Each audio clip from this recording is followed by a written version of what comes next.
JB news Boisar में आपका स्वागत है। यदि आपने जेबी न्यूज बोईसर सब्सक्राइब नहीं किया है तो सबसे पहले जेबी न्यूज बोईसर सब्सक्राइब करें और खबरें देखना आरंभ करें। तारापुर एमआईडीसी में प्रदूषण का तांडव, कुंदन संखे ने प्रशासन और भ्रष्टाचार पर बोला हमला।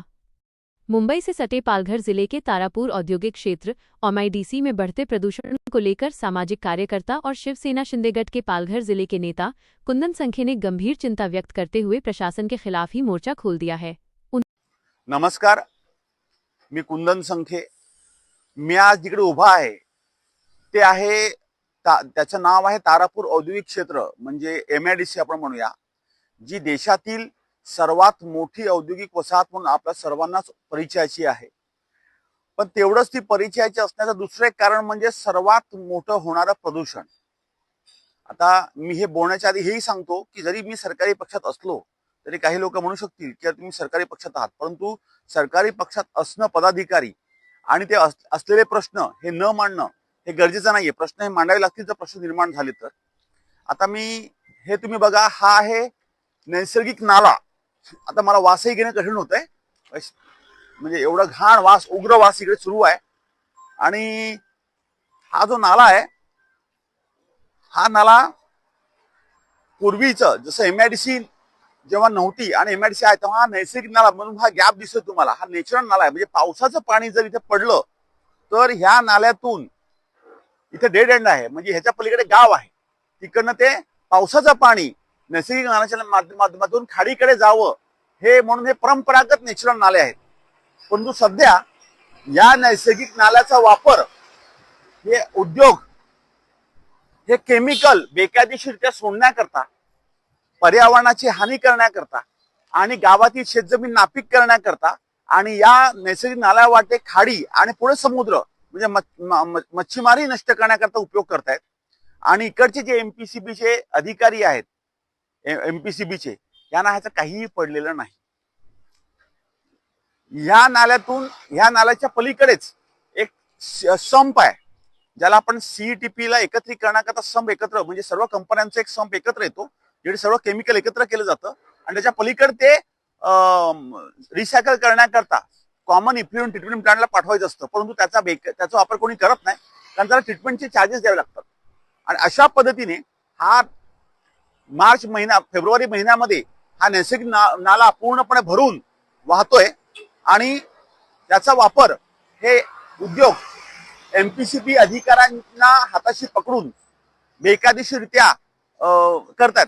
आता इकडनं हा जो नाला गेला, हा नाला पलीकडे इकडे जाऊन हे सगळा शेवटचा उद्योग आहे एमआयडीसीचं। ह्याच्या पलीकडे गावातल्या शेती आहेत आणि ह्याच्यातून नैसर्गिक नाल्याद्वारे ते जे हे आहे ते पोचतं कुठे, खाडी आणि समुद्र। आता आम्हीच मागे मागणी केली होती की जिकडे जिकडे डेड एंड आहेत नाल्यांचे तिकडे तुम्ही ते पॅक करा, जेणेकरून गावामधल्या शेतीमध्ये पाणी केमिकलचं कोणी बेकायदेशीर सोडणार नाही। आम्ही चांगले, आणि त्याच्याकरता मी एमआयडीसीचं अभिनंदन करतो की त्यांनी हे जे शेवटचं एंड आहे तिकडे ते बांधकामाने तो नाला बुजवलाय, म्हणजे जर कोणी बेकायदेशीर जर केमिकल सोडलं ते जाणार नाही। परंतु आज ते बंद केल्यामुळे हा जो केमिकलचा जो फ्लो आहे तो इकडे येऊन त्या गटारीमध्ये घुसला केमिकल आणि इथे जाऊ शकत नाही। म्हणून ह्या दोन गटारी जवळ इथे गेल्या आणि पलीकडे गेलाय। आणि हे या नाल्यामध्ये कुंभवली एकलारे हे जे गाव आहे, म्हणजे माझंच गाव आहे ते, त्या गावाचं जी पाण्याची लाईन आहे ती गेली कालपासून फुटलेली आहे। आता गावातल्या लोकांना पाणी मिळत नाही आणि हे तुम्ही स्वरूप बघितलं तर तुम्हाला किळस येईल, इथे उभं राहणं कठीण आहे, एवढा वास येतोय। आता माझं म्हणणं आहे की मी या माध्यमातून महाराष्ट्राच्या पर्यावरण मंत्री पंकजाताई मुंडे, महाराष्ट्र प्रदूषण नियंत्रण मंडळाचे अध्यक्ष सिद्धेश कदम यांना हे चित्र, तारापूरचं विदारक चित्र हे त्यांनी बघावं। आणि हे जे अधिकारी एमपीसीबीचे आहेत, विशेषतः वसावे उपप्रादेशिक अधिकारी, हा वसावे स्वतःला एमपीसीबी बोर्डाचा अध्यक्ष समजतो।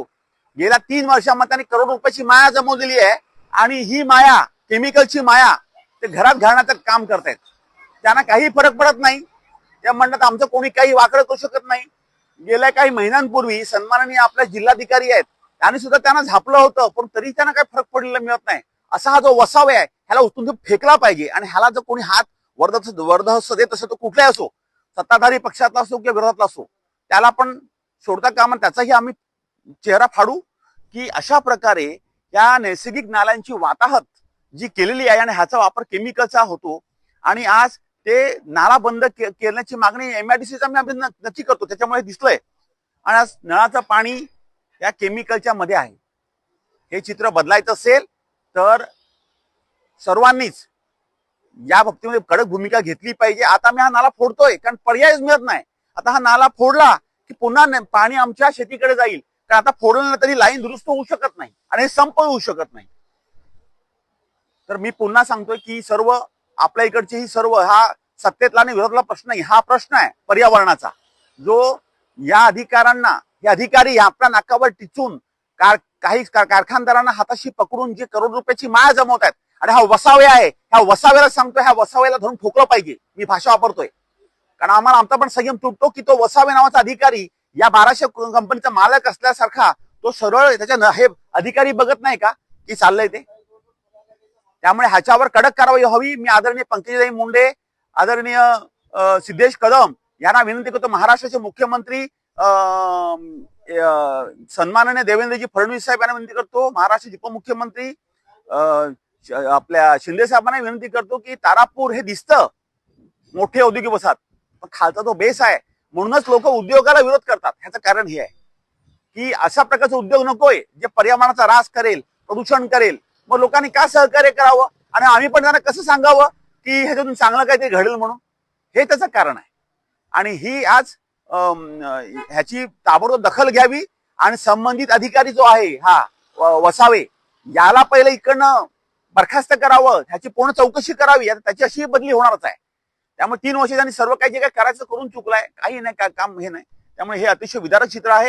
याच्या आम्हाला स्वतःला लाज वाटते, परंतु आम्ही ते लाज वाटून थांबणार नाही. आम्ही 100% ह्याच्यावर कारवाई भविष्यामध्ये ह्याच्या प्रदूषणाच्या बाबतीमध्ये एक कठोर कारवाई अधिकाऱ्यांसह ह्या कारखानदारावर हे सरळ उल्लंघन दिसतंय.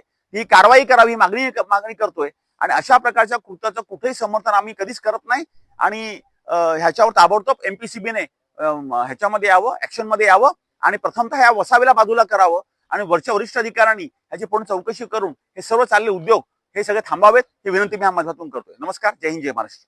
उन्होंने एक वीडियो के माध्यम से इस औद्योगिक वसाहत की बदहाली और अधिकारियों की मिलीभगत को उजागर किया है। संघ का आरोप है कि उद्योगों द्वारा बारिश के पानी के प्राकृतिक नालों में अवैध रूप से घातक रसायन छोड़ा जा रहा है। इससे खेती की जमीन बंजर हो रही है और समुद्री मत्स्य पालन को भारी नुकसान पहुंच रहा है। उन्होंने महाराष्ट्र प्रदूषण नियंत्रण बोर्ड MPCB के अधिकारियों, विशेषकर तारापुर के उप प्रादेशिक अधिकारी वसावे पर भ्रष्टाचार के गंभीर आरोप लगाए हैं। चर्चा है कि करोड़ों रुपए के अवैध लेन देन के कारण प्रदूषकों पर कार्रवाई नहीं हो रही है। रसायनों के कारण कुंभवली एकलारे गांव की पाइपलाइन क्षतिग्रस्त हो गई है, जिससे ग्रामीणों के सामने पेयजल का संकट खड़ा हो गया है। संघ ने उप मुख्यमंत्री एकनाथ शिंदे, मुख्यमंत्री देवेंद्र फडणवीस और पर्यावरण मंत्री पंकजा मुंडे से इस मामले की उच्च स्तरीय जांच और दोषी अधिकारियों पर सख्त कार्रवाई की मांग की है। उन्होंने स्पष्ट किया है कि यदि प्रदूषण पर लगाम नहीं लगी और सुधार नहीं हुआ तो वे स्वयं नालों का काम रुकवाकर तीव्र आंदोलन करेंगे। देखते रहें JB न्यूज़ बोईसर, जो हकीकत दिखाता है।